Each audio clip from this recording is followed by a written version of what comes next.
5 фактаў пра беларускую Біблію.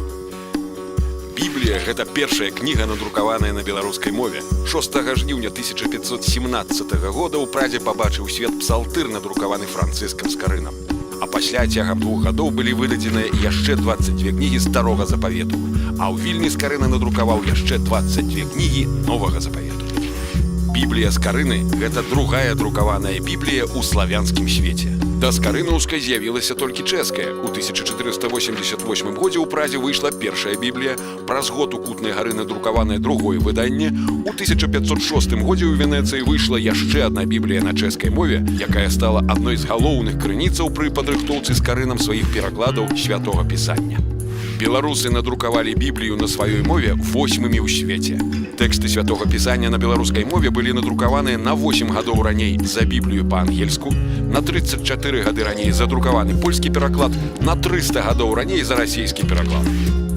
Перакладаў святога пісання на беларускую мову існуе больш за 40. Біблія Скарыны стала пачаткам цэлай традыцыі перакладаў пісання на беларускую мову. У 16 стагоддзі з'явіўся цэлы шэраг рукапісных перакладаў, як асобных фрагментаў, так і цэлых кнігаў Бібліі. У 1580 годзе Васіль Цяпінскі надрукаваў Евангелі па-беларуску.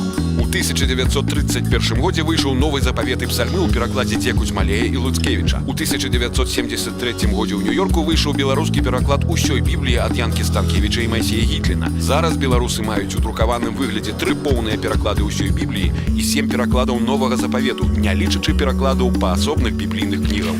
Беларускай Бібліяй можна карыстацца ў электронным выглядзе. У часы Францыска Скарыны беларусы былі аднымі з першых у новых інфармацыйных тэхналогіях, і наша краіна была нумар 1 у кнігадруку на ўсходзе Еўропы. Сёння таксама паўсюль гаворыцца пра поспехі беларускіх айцішнікаў, таму натуральна, што Бібліяй на беларускай мове можна карыстацца ў электронным выглядзе. Вялікая колькасць электронных версій у розных беларускіх перакладаў святога пісання змешчана на сайтах кнігі.ком і часасловец.інфо, а інфармацыю пра беларускія версіі для мабільных прыладаў можна знайсці на сайце belreform.org.